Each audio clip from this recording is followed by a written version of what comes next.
Salut chers WeBasketteurs et WeBasketteuses, j'espère que vous allez très bien. Je suis ravi de vous retrouver comme tous les lundis à 19 h pour l'émission 100% basket féminin, j'ai nommé Entre deux, à découvrir voilà, tous les lundis à 19 h sur WeBasket TV, sur Facebook, sur YouTube et sur le site www.webasket.tv. Au programme aujourd'hui, on va parler du TQO. On va parler du programme de la semaine qui nous attend au niveau du basket féminin. On va faire un petit point mercato. Et j'ai même deux questions à vous poser en fin d'émission. Donc restez bien jusqu'à la fin. Votre avis m'intéresse sur deux points précis en relation avec l'équipe de France. Allez, que s'est-il passé lors de ces fameux tournois de qualification olympique ce week-end? Enfin, ça avait commencé jeudi. Voici la réponse en images. Alors là, je vous ai mis 4 équipes. 4 équipes qui se sont qualifiées. Rappelez-vous, il y avait 4 groupes de qualification olympique. 4 équipes qui se sont qualifiées. 3 équipes qui ont fini première, très exactement. Plus, à la place des États-Unis, j'ai choisi la photo du Nigeria, qui avait l'air terriblement heureux de se qualifier pour les JO. Je me demande si c'est pas une première du côté du Nigeria, une qualification pour les Jeux Olympiques. En tout cas, c'est pas fréquent. La photo des États-Unis avec leur ticket, vous voyez là vous avez le Canada qui est fini premier du groupe d'Ostende en Belgique, avec son ticket de qualification pour Tokyo. L'équipe de France qui a fini première du groupe de qualification à Bourges, en France, avec son ticket. Tout le monde est très content. Les Chinoises ont terminé première d'un des deux groupes de Belgrade et l'autre groupe a été remporté par les États-Unis, mais je ne vous montre pas la photo. Vraiment, les États-Unis sont comme ça, ils tiennent leur ticket et ils sourient. Vous doutez bien que pour les Américaines, c'était plutôt un tournoi amical et il n'y avait pas de réel enjeu pour elles, puisqu'en plus, elles étaient déjà qualifiées au même titre que le Japon. Voilà, en qualité de championne olympique ou championne du monde, je ne sais plus exactement. En tout cas, les Américaines étaient déjà qualifiées. Petit focus donc sur les 2 Nigérianes du championnat de France. Enfin, 2 des 3 Nigérianes du championnat de France. D'ailleurs, je crois que la 3e est là. Je crois que c'est Evina 14. Je ne suis pas sûr de moi, mais par contre, là, c'est bien Ezine Kalou et Promise Amoukamara. Donc, Ezine Kalou, la joueuse de Landerneau. Promise Amoukamara, la joueuse de Charnay Basket. Et Evina 14, si c'est bien elle, la joueuse des Flammes Carolo. Allez, on va voir ça en détail. Que s'est-il passé lors du TQ? On commence par le groupe d'Ostende en Belgique, où c'est le Canada qui a terminé premier de ce groupe devant la Belgique, le Japon qui était déjà qualifié en qualité de pays organisateur, bien entendu, des Jeux Olympiques de Tokyo 2020, et c'est la Suède qui passe à la trappe. Et je vous ai mis le détail des matchs. Le Japon a battu la Suède, et regardez, je vous ai mis des petites étoiles autour. En fait, c'est le match décisif, puisque rappelez-vous, parmi 4 équipes, une seule ne participe pas au JO, c'est la dernière du groupe. Ça aurait été l'avant-dernière du groupe si jamais le Japon avait terminé dernier. Et donc ça s'est joué, j'ai mis des petites étoiles à Japon-Suède, mais pas du tout. Ça s'est joué en fait à Belgique-Suède. En fait, ça s'est peut-être pas joué, non justement, ça s'est pas joué là. Parce que la Belgique avait battu le Japon et le Japon avait battu la Suède. Donc ça s'est joué à plusieurs endroits. Donc là, les étoiles, elles sont superflues. Ça s'est joué sur 2 matchs. À la fois la victoire de la Belgique face au Japon et la victoire de la Belgique face à la Suède. Si la Suède avait battu la Belgique, il y aurait eu une égalité à 3 avec le Japon et ça aurait été du point-avérage à 3. Donc c'est pas si évident que ça. Le match pivot n'est pas aussi évident que je l'avais souligné. En tout cas, la Belgique avait perdu son premier match face au Canada à domicile. Elles étaient obligées, les partenaires de Julie Allemand, de se rattraper face notamment directement à la Suède. Mais elles ont également battu le Japon sur le score de 92 à 84. La Suède avait perdu face au Canada 50 à 80. Et la Belgique a finalisé son ticket en battant la Suède 61 à 53. Le Canada battant le Japon uniquement de 2 points lors du dernier match. Au niveau du groupe qui était en France, là vous avez pu le regarder probablement à la télévision, et là effectivement il y avait un match pivot. En fait, dès la première journée, on pouvait se douter qu'on avait déjà les qualifiés. et on avait peut-être même déjà l'ordre du groupe, puisqu'on avait les deux équipes supposées les plus faibles qui se rencontraient tout de suite, et les deux équipes qui étaient supposées les plus fortes qui se rencontraient tout de suite. Donc Porto Rico, ayant battu le Brésil après prolongation, 91-89, avait quasiment gagné son ticket. Même en perdant 2 matchs, Porto Rico finit 3e. En ayant remporté cette confrontation directe face au Brésil, Porto Rico est qualifié pour les JO. La France a gagné le match des gros face à l'Australie, 72-63, c'était déjà jeudi. Et donc la France devait valider son ticket face au Brésil avec une deuxième victoire acquise sur le score de 89-72. Très bon match des Bleus. L'Australie a battu sèchement Porto Rico sur le score de 100-74. Et lors de la dernière journée, ça comptait un tout petit peu pour du beurre. Enfin, il aurait fallu que le Brésil batte l'Australie pour s'en sortir. C'était une tâche compliquée, mais elles ont quand même bien bataillé. 72-86 pour les Brésiliennes face aux Australiennes. Et la France a battu Porto Rico 89-51. Là encore, c'était uniquement le dernier du groupe qui était disqualifié des JO. Et là, il n'y avait pas de qualification automatique. Au niveau des deux groupes de Belgrade, rappelez-vous, il y avait le groupe de la Chine, qui devait initialement se jouer en Chine et qui finalement a été déplacé à Belgrade en compagnie de cet autre groupe qui comportait donc les États-Unis, la Serbie, le Nigeria et le Mozambique. Et là aussi, c'est comme dans le groupe de la France, les deux équipes supposées les plus faibles se sont rencontrées tout de suite et les deux équipes supposées les plus fortes se sont rencontrées tout de suite. Donc ça nous a donné quasiment le classement dès la première journée. Et le Nigeria a validé son ticket en battant l'autre équipe africaine du Mozambique sur un score assez élevé, vraiment assez sèchement, 85-51. Donc les partenaires des Incagu promises à Mukamara et Evin Akator qui se sont quasiment qualifiés dès le premier match. Les USA ont battu la Serbie 88-69. Ensuite, la Serbie a battu le Nigeria de 6 points uniquement. Le Nigeria vraiment qui s'impose comme une nation sérieuse. Elles s'étaient qualifiées pour les 8e ou les quarts de finale de la Coupe du Monde, je ne me rappelle plus exactement, mais elles avaient passé pour la première fois de l'histoire d'un championnat du monde, une équipe africaine était sortie des groupes en fait, avait passé un tour de qualification. Nigeria, équipe sérieuse, et on va le voir même au dernier match. Donc Mozambique s'est fait laminer par les États-Unis 49-124, et au dernier match, donc la Serbie a battu sèchement le Mozambique qui était vraiment très en dessous de ce groupe, mais au dernier match, le Nigeria n'a perdu que de 5 points face aux États-Unis. Donc Nigeria avec une colonie de joueuses qui sont américano-nigérianes, il y a beaucoup d'américano-nigérianes dans cette équipe du Nigeria, mais qui a l'air sérieuse. Donc finalement au classement, on a quand même les États-Unis, la Serbie et le Nigeria en 3e, mais on voit que le Nigeria est une nation qui progresse sur l'échiquier mondial. Sur l'échiquier africain, elles sont double championnes d'Afrique en titre. Le dernier groupe, j'en ai parlé tout à l'heure, c'était celui de la Chine et de l'Espagne, et de la Corée et de la Grande-Bretagne, donc c'est dans l'ordre des groupes.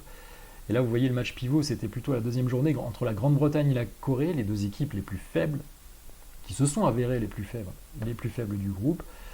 Donc avant cela, la Chine avait battu la Grande-Bretagne 86-76, uniquement de 10 points. Corée avait perdu largement face à l'Espagne 46-83. L'Espagne et la Chine, il y a eu un écart de 2 points uniquement en faveur de la Chine. Attention à la Chine, nouvelle nation forte du basket, qui nous avait posé des problèmes en match de préparation. L'équipe de France en match de préparation à l'Euro, l'équipe de Chine nous avait posé de gros problèmes. Donc la Grande-Bretagne a finalement perdu sa confrontation directe face à la Corée, alors qu'a priori, cette équipe de Grande-Bretagne qui avait bien figuré, qui avait fini 4e à l'Euro, rappelez-vous, demi-finaliste, qui a chuté face à l'équipe de France, eh bien la Grande-Bretagne ne participera pas aux Jeux Olympiques de Tokyo. C'est la Corée du Sud qui ira, malgré la défaite 100-60 face à la Chine, la Grande-Bretagne ayant chuté de 10 points face à l'Espagne. Vous voyez, la Grande-Bretagne qui a perdu tous ses matchs de peu. On perd de 10 points face à la Chine, on perd de 3 points face à la Corée et on perd de 10 points face à l'Espagne. Et on sort quand même la Grande-Bretagne. Brexit. Voilà. Désolé. Brexit de la compétition, Brexit du TQO. Allez, on passe au programme suivant. Bon, en tout cas, voilà, c'était quand même... Je suis pas, petit aparté, je suis pas grand fan de cette formule où vous avez que des groupes de 4 équipes et il n'y a que le dernier qui est éliminé. Pour la pour une grosse partie des équipes, notamment les nations fortes, voilà, on a eu la France et l'Australie, on avait les États-Unis, l'Espagne et la Chine. C'était quand même plutôt une formalité puisqu'il fallait éviter d'être dernier sur un groupe de 4. Pour les grosses nations, est-ce que c'était vraiment utile de faire un tournoi sous cette forme-là? Bon, en tout cas, c'était une nouveauté. On, on ne peut que féliciter l'organisation, en tout cas à Bourges, puisque vraiment ça a fait le plein au Prado. 5000 spectateurs, ou 4800, 5000 spectateurs quasiment tous les jours. Gros succès populaire en France, en tout cas pour le basket féminin, dans le lieu dans le lieu phare du basket féminin en France, c'est-à-dire la salle du Tango Bourges, le Prado. Qu'est-ce qui va se passer cette semaine? Le programme de la semaine. On aura de la Ligue 2. Cette semaine, nous aurons de la Ligue 2 avec un match vendredi entre Angers et le Pôle France. Et puis samedi, nous aurons à 18h Aulnois face à la Tronche-Mélan. Et puis à 20h, Rezé face à Montbrison, Chartres face à Reims, Mondeville face à Toulouse et Calais recevra Strasbourg.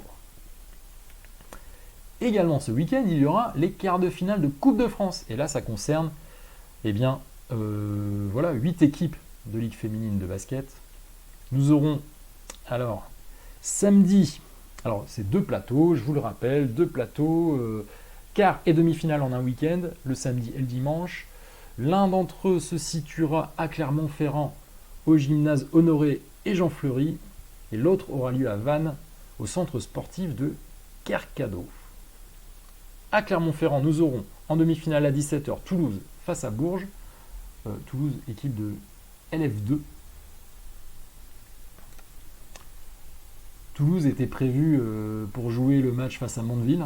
J'imagine que ce sera reporté, mais vous voyez, l'information, je dis pas encore de l'information, je ne suis pas allé voir si ça se trouve, ça a changé. Là j'ai repris un slide précédent, mais ça a probablement changé au niveau du calendrier. Donc à vérifier. Donc Toulouse recevra Bourges sur terrain neutre à Clermont-Ferrand à 17h. Landerneau jouera Tarbes dans l'autre demi-finale et dans l'autre quart de finale, pardon. Et à Vannes, nous aurons La Roche-Vendée face au Lyon Asvel féminin, enfin LDLC Asvel féminin, pardon. Le BLMA de la Montpellier jouera face à Basketland et donc les vainqueurs de Clermont s'affronteront en demi-finale le dimanche à 15h30, c'est ça, c'est noté. Et c'est la même chose pour les vainqueurs du match du plateau de Vannes. Et la finale aura lieu le 25 avril à 15h. Vous pouvez d'ores et déjà réserver vos tickets, il me semble, pour l'Accor Hotels Arena à Paris. Il y aura un match de Ligue féminine ce week-end. J'ai vu ça. Je ne sais pas pourquoi. J'imagine que les 2 clubs se sont arrangés pour alléger leur calendrier à une certaine période. C'est la journée 17. La journée 17, à savoir que c'est la prochaine journée de championnat de Ligue féminine, c'est la 14e journée, donc là on est 3 journées en avance. Charleville-Mézières, les Flammes Carolo Basket Ardennes recevront Charnay Basket Bourgogne-Sud dans un match avancé de la 17e journée, donc il va falloir que je fasse attention à mes tableaux de classement dans les prochaines journées, puisque ces 2 équipes-là auront un match en plus. Allez, on va passer au petit point mercato. Il y a 2 infos qui ont filtré cette semaine. Lydia Tursinovic, l'arrière du LDLC Asvel féminin de 25 ans, 1m72, va quitter l'Asvel, quitte l'Asvel en cours de saison et s'engage avec Basketland, notamment pour pallier à l'absence sur blessure de Maybe Mbuyamba. Et autre information contrat, c'est le coach Fred Duzard, le coach français donc, des Mitra Castor Brenne en Belgique, qui vient de signer pour une saison supplémentaire à la tête de l'équipe, donc jusqu'en 2022. Il avait un contrat jusqu'en 2021, et avant même d'avoir l'épilogue de l'Euroleague, où le Castor Brenne peut encore se qualifier pour l'Eurocup, mais c'est pas sûr. En tout cas, belle marque de confiance de la part de ses dirigeants, qui re-signe un an supplémentaire déjà à l'avance. Fred Duzard sur le banc. On va passer à la dernière section. La dernière question, c'est the question. Qu'est-ce que vous en pensez? Dites-moi. Quelle médaille pour les Bleus, pour les filles, au JO 2020? À votre avis, après ce qu'on vient de voir, un superbe TQO où l'équipe de France a quand même battu les vice-championnes du monde en titre, les Australiennes, même si, petit bémol, il faut quand même bien dire que les Australiennes ont fait 15 000 km en très peu de temps pour venir faire ce tournoi. Donc c'est pas impossible qu'elles aient une certaine fatigue. Néanmoins, c'était le tout premier match. Il n'y avait pas forcément une fatigue de match accumulé. Mais en tout cas, belle démonstration de force de l'équipe de France. D'après vous, à quelle position va terminer l'équipe de France? Quelle médaille pour les Bleus? Médaille d'or? Bon, les Américaines ont l'air quand même très très au-dessus. Médaille d'argent, médaille de bronze, ça semble jouable. Médaille en chocolat peut-être, comme il y a 4 ans à Rio. La 4e place qui avait été décrochée par les filles de Valérie Garnier. Je vous ai quand même mis un petit focus sur cette joueuse, Sandrine Gruda, qui continue sur sa forme éclatante de l'Euro. On l'a vu aussi faire des performances très impressionnantes en Euroleague cette saison avec son club de Schio en Italie. Et là, elle a tourné à 20,7 points, 7 rebonds, 27 d'évaluation, presque 28. Et elle a été élue MVP, meilleure joueuse de ce tournoi de qualification olympique de Bourges. On va vraiment pouvoir s'appuyer sur Sandrine Gruda pour peut-être aller décrocher une médaille. Dites-moi ce que vous en pensez en commentaire. Quelle place aura l'équipe de France à Tokyo en 2020? Là, cette fois, ce sera plutôt à l'équipe de France de faire des kilomètres. Bon, les Australiennes aussi. Attention à la Chine. Attention à la Chine qui a l'air... La Chine, d'ailleurs, a dû faire un gros déplacement de Chine et qui est venue s'imposer en tête, et notamment face aux Espagnols, de peu. Mais nouvelle nation forte, on connaît l'Espagne, on a l'habitude également de se faire ennuyer par la Serbie. L'Australie et les États-Unis et le Canada sont aussi des prétendants, et la Belgique aussi, il ne faut pas oublier l'équipe belge, qui est toujours une équipe très compétitive. On l'a vu là lors de ce TQO, elles ont perdu de peu face au Canada et elles resteront très compétitives. Donc il y a beaucoup de prétendants aux médailles. Dites-moi, qu'en pensez-vous? Et en préparant cette émission, j'ai rajouté une petite question parce que j'ai trouvé une nouvelle info qui m'a un petit peu ennuyé. La deuxième question que j'ai à vous poser, c'est est-ce normal? Est-ce normal d'après vous que... Eh oui, il y a eu un match diffusé en direct sur une chaîne française gratuite, qui était une chaîne de la TNT, W9, qui avait en plus fait une assez bonne promo de l'événement. En tout cas, nous on l'a vu, étant fan de basket féminin. Maintenant, est-ce que le grand public l'a vu? Je ne sais pas. Mais uniquement 253 000 spectateurs ont regardé le match France-Brésil sur W9 samedi soir, qui était un match décisif. À l'issue de ce match, les Françaises ont été officiellement qualifiées pour les JO. 1,2 part d'audience, c'est très faible, c'est la 13e position de la soirée. Bon, c'était un samedi soir. Vous me direz aussi, les fans de basket étaient peut-être dans les salles de basket le samedi soir, ce qui arrive très souvent. Et en tout cas, c'est la moitié de l'audience habituelle de W9 un samedi soir. Et d'habitude, je sais pas, peut-être qu'ils passent les Simpsons, vous vous rendez compte? C'est-à-dire... Et d'après vous, est-ce normal? Et les questions derrière, c'est... Alors, il faut aussi dire que il y avait aussi une double diffusion. C'était aussi diffusé sur Canal+ Sport. Donc il faudra ajouter l'audience de Canal+ Sport sur ce match. Maintenant, ça m'étonnerait fortement que ce soit une grosse audience sur Canal+ Sport, à moins que tous les fans de basket soient déjà abonnés à Canal+ Sport. On sait très bien que pour suivre la proie et quelques matchs de Ligue féminine et l'Euroleague, c'est RMC Sport. Que pour la NBA, c'est beIN Sport, et que pour quelques matchs de Coupe d'Europe, la Champions League, etc., c'est sur Canal+ Sport. L'auditoire du basket est très dispatché. En tout cas, on le demande suffisamment souvent, des publications en direct sur des chaînes gratuites. Là, c'est vraiment décevant. Est-ce que vous trouvez ça normal? Est-ce que le tournoi de qualification olympique, c'était pas assez important non plus? C'est ça aussi la question. Je vous l'ai dit tout à l'heure, le tournoi de qualification olympique, l'enjeu n'était pas ouf, n'était pas dingue, puisqu'il fallait juste pas terminer dernier. Maintenant, c'était une occasion. 253 000 spectateurs uniquement. Est-ce normal? Et la petite question derrière, c'est qu'est-ce qu'on pourrait faire pour améliorer ça? Dites-moi ça en commentaire. Je vous attends. Hop. Voilà. Cette émission est terminée. C'était une émission assez courte puisque bon, il n'y avait qu'une seule information phare ce week-end. C'était le TQO que j'ai pas détaillé énormément comme une journée de Ligue féminine ou une journée d'Euroleague. Parce que même si c'est l'équipe de France, c'était pas non plus une compétition majeure. C'était plutôt voilà, une espèce de voilà, ça aurait été une véritable catastrophe si l'équipe de France ou l'équipe de Belgique, des États-Unis, d'Espagne ou de Chine voilà, ne se qualifie pas, ou même la Serbie. Mais ça n'a pas été le cas, c'était plutôt des petites équipes qui étaient déjà dispatchées dans des chapeaux. Hein. Donc on avait assez peu de chances d'avoir des grosses surprises. Voilà, cette émission est terminée. Si elle vous a plu, ah oui, petit truc, j'ai monté le son du micro. Alors j'espère que les personnes qui m'avaient indiqué qu'elles entendaient mal ma voix la dernière fois, j'espère que là cette fois-ci ça va bien marcher. J'espère aussi que ça va pas saturer, que ça va pas être trop fort. Mais en tout cas, si cette émission vous a plu, n'hésitez pas, mettez-moi un petit pouce bleu ou un petit like si c'est sur Facebook, ou toute réaction qui correspond à votre humeur.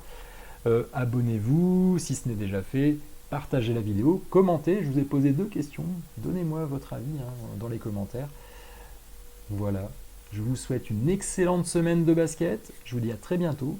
Vive le basket et vive le basket féminin. Ciao, ciao, ciao.